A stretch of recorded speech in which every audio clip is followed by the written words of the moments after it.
Hello student, welcome to the class. आज के हमारे इस वीडियो लेक्चर में हम स्टार्ट करेंगे फंड फ्लो स्टेटमेंट। ये हमारे बीकॉम की यूनिट सेकंड का फर्स्ट चैप्टर है। तो आज से स्टार्ट करते हैं हम फंड फ्लो स्टेटमेंट। हिंदी में इसको कहते हैं कोष प्रवाह विवरण। ठीक है, अब कोष प्रवाह विवरण में आपको सबसे पहले फंड मतलब कोष क्या होता है, फिर कोषों का फ्लो मतलब फंड का फ्लो क्या होता है उसके बारे में, और इसके बाद में फंड फ्लो स्टेटमेंट क्या होता है वो हम देखेंगे। ठीक है, तो अब सबसे पहले हम देखते हैं कि फंड क्या होता है, मतलब फंड फ्लो स्टेटमेंट में फंड किसे माना गया है। ठीक है, तो देखिए, fund means cash and assets and claims which is convertible in cash in short term. In other words the acceptable meaning of fund is working capital. ये बोल रहे हैं कि कोषों का जो मतलब है वो रोकड़ और रोकड़ के समान अन्य ऐसी कोई भी संपत्तियों से है जो कि बहुत ही शॉर्ट टाइम में या बहुत ही कम समय में रोकड़ में परिवर्तित हो जाती है। तो मतलब इसमें ये कह सकते हैं कि कैश एंड कैश इक्विवेलेंट जो कि शॉर्ट टर्म में क्या हो जाते हैं, कैश में कन्वर्ट हो जाते हैं, वो सारे जो भी असेट्स होंगे वो। और इसका दूसरा मीनिंग लिया गया है वर्किंग कैपिटल। मतलब हम ये कह सकते हैं कि वर्किंग कैपिटल फंड का एकदम एक्सेप्टेबल मीनिंग है। ठीक है, तो जो शॉर्ट टर्म कैश और शॉर्ट टर्म असेट्स होते हैं जो कि जल्दी से कैश में कन्वर्ट हो जाते हैं उसका मतलब फंड है। मतलब कहने का मतलब करंट असेट्स, ठीक है, और करंट लायबिलिटीज़, इन दोनों का जो भी एग्रीग्रेशन होगा मतलब कि working capital current assets minus current liability, उसको हम कह सकते हैं फंड। ठीक है, तो फंड का मतलब क्या हो गया, फंड का मतलब होगा कैश एंड कैश इक्विवेलेंट या फिर वर्किंग कैपिटल। ठीक है, अब देखिए flow of fund. Flow of fund किसे कहते हैं, फंड का फ्लो किसे कहा जाता है, तो वो अभी हम देखते हैं। तो देखिए, फ्लो ऑफ फंड के लिए मैंने कुछ लिखा है। Flow of fund means the movement of fund, in other words the increase or decrease in fund or working capital is called flow of fund। मतलब flow of fund means movement of fund। movement of fund मतलब कोषों का आवागमन, कोषों का आना और जाना क्या कहलाता है, फ्लो ऑफ फंड कहलाता है। ठीक है, प्रवाह कहलाता है। और दूसरे शब्दों में कि कोषों में वृद्धि या कमी होना, कोषों में घटत बढ़त होना, और वर्किंग कैपिटल, कोषों का मतलब वर्किंग कैपिटल से भी लिया जाता है। तो कोष में या फिर वर्किंग कैपिटल में इंक्रीमेंट या डिक्रीमेंट होना भी क्या कहलाता है, फ्लो ऑफ फंड कहलाता है। ठीक है, मतलब कोषों का आना जाना, वृद्धि या कमी जो होगी उसे हम क्या कहेंगे, फ्लो ऑफ फंड कहेंगे। ठीक है, अब चलते हैं identification of flow of fund. मतलब कोष प्रवाह की पहचान। हमें कैसे पता चलेगा कि कोषों का प्रवाह हुआ है या नहीं हुआ है। ठीक है, तो इसका पता कैसे किया जाता है, देखिए, fund will flow only when the one account out of two accounts involved in the transaction is current account and other one is non current account। ये बोल रहा है कि फंड का फ्लो वही होगा जहाँ पे किसी ट्रांजेक्शन में, जब भी कोई बिजनेस ट्रांजेक्शन होता है उस ट्रांजेक्शन में जो दो अकाउंट होते हैं, आपको पता है बिजनेस में हमेशा किसी भी ट्रांजेक्शन से दो अकाउंट इफेक्ट होते हैं। ठीक है, तो अगर किसी ट्रांजेक्शन में इफेक्ट होने वाले दो अकाउंट में से एक अकाउंट करंट असेट्स का करंट हो और दूसरा जो अकाउंट हो वो नॉन करंट हो, समझ में आ गया। मतलब कि जब भी कोई ट्रांजैक्शन होगा उस ट्रांजैक्शन में जो दो अकाउंट होते हैं उसमें से एक अकाउंट करंट होना चाहिए और दूसरा क्या होना चाहिए, नॉन करंट होना चाहिए। अगर ऐसा होता है तो ही क्या होता है, फंड का फ्लो होता है। ठीक है, अभी आपको और आगे समझ में आएगा।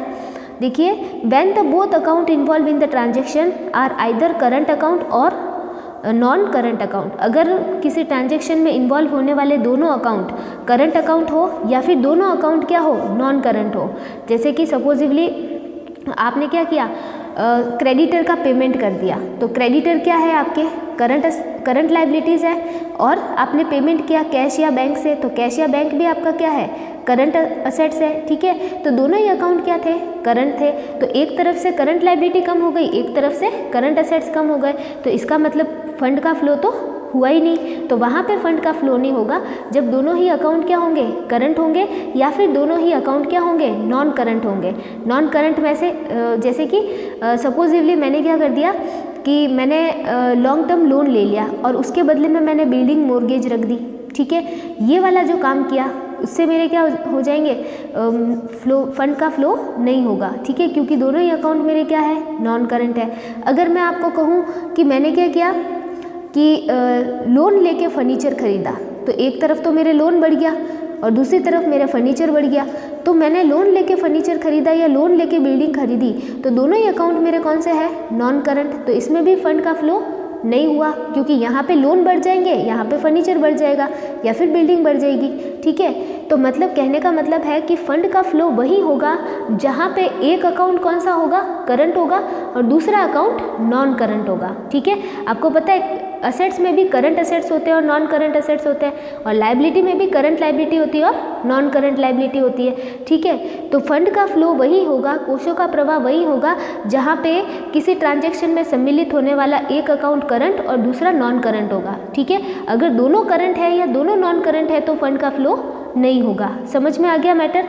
अभी आपको और आगे समझ में आएगा। देखिए नेक्स्ट, फंड के फ्लो की पहचान जो है कुछ इस तरीके से भी की जा सकती है। इस तरीके से भी इस चीज़ को समझा जा सकता है कि जब कोई ट्रांजैक्शन होता है, तो जब ट्रांजैक्शन में आपके पास देखिए ओवरऑल बैलेंस शीट में कितने अकाउंट है, 4 अकाउंट है।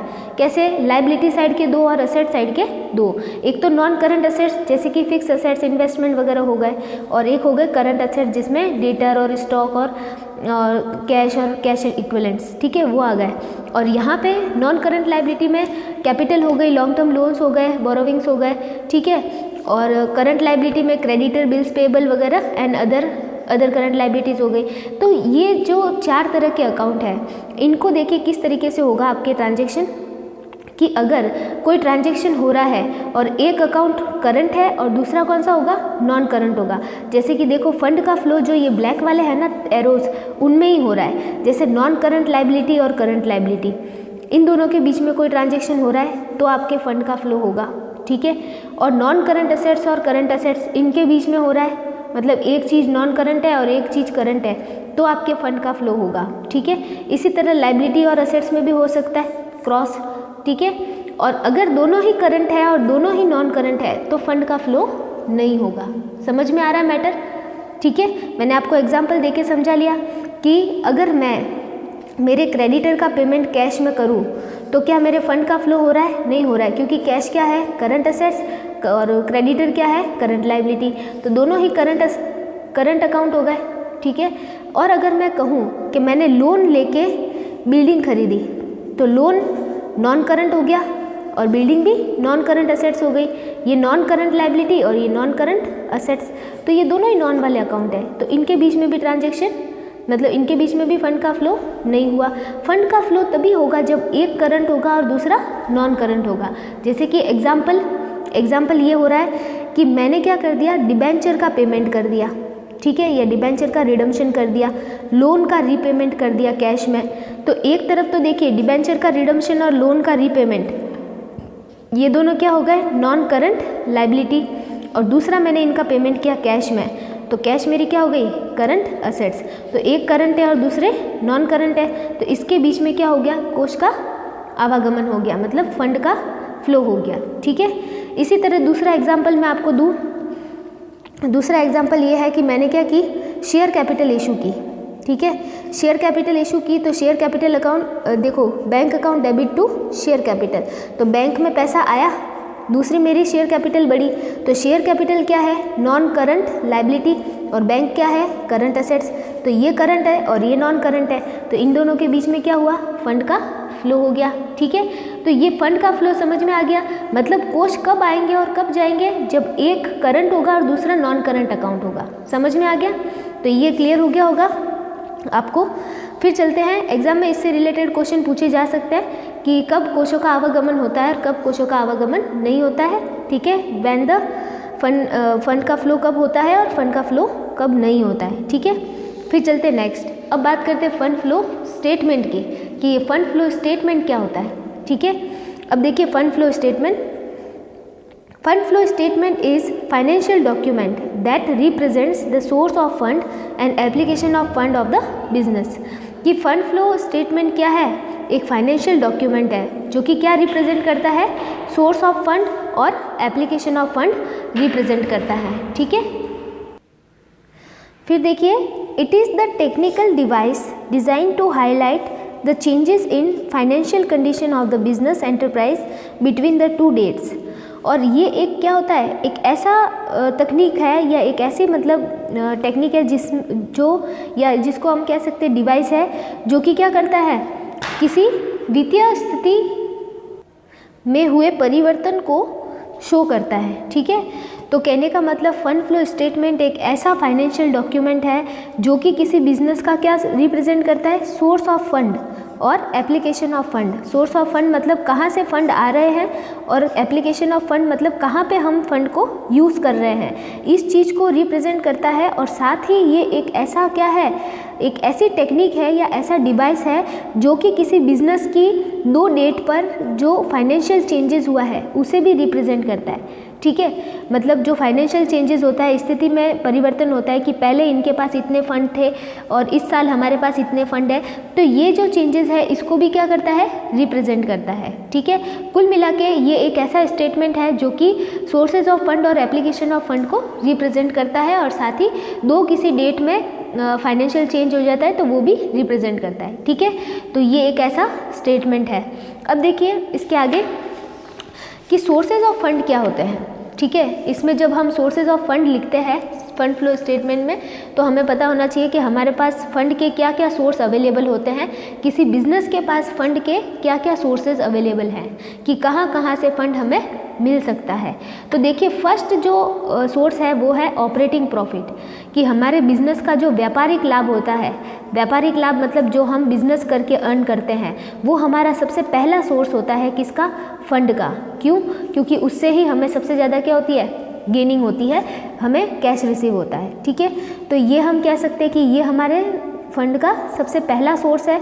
दूसरा सोर्स है इशू ऑफ शेयर कैपिटल।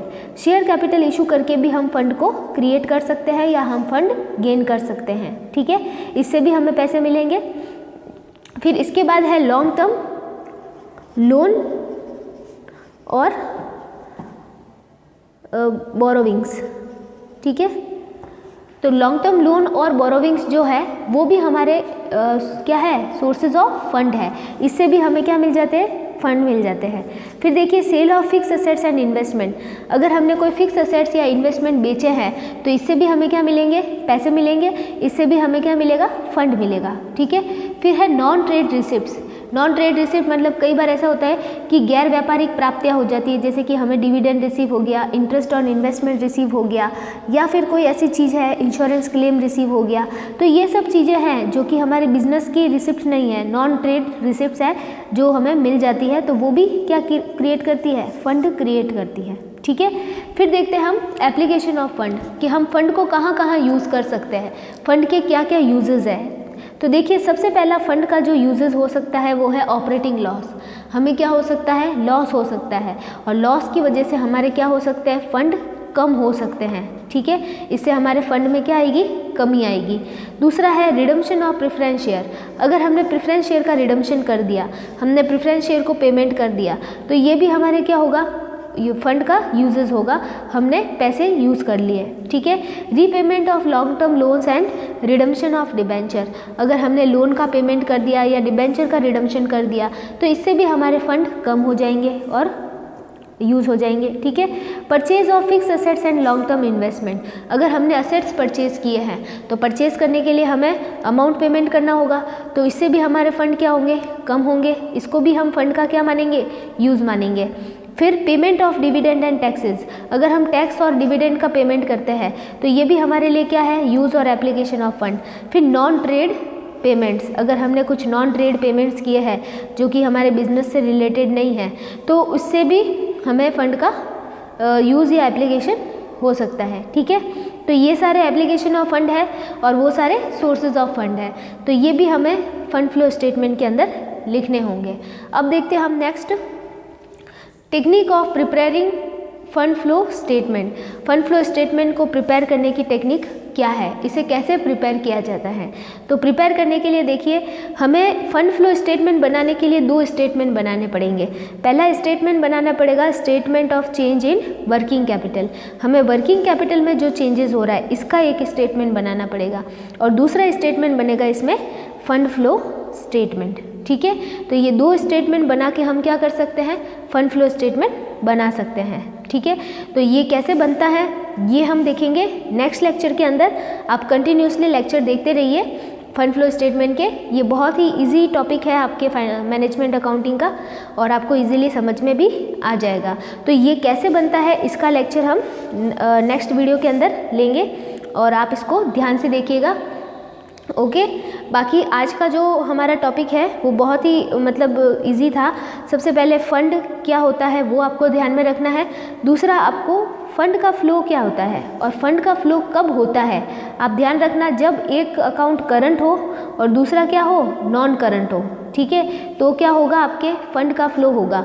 अगर दोनों ही करंट या दोनों ही नॉन करंट है तो आपके फंड का फ्लो नहीं होगा। ठीक है, और इसके बाद में हमने देखा कि फंड फ्लो स्टेटमेंट क्या होता है और फंड फ्लो स्टेटमेंट में सोर्सेज ऑफ फंड और एप्लीकेशन ऑफ फंड क्या होता है। ठीक है, ये आज के हमारे लेक्चर के टॉपिक थे और नेक्स्ट लेक्चर में हम पढ़ेंगे कि फंड फ्लो स्टेटमेंट बनाया कैसे जाता है। ठीक है, तो वो भी हम नेक्स्ट लेक्चर के अंदर देखेंगे।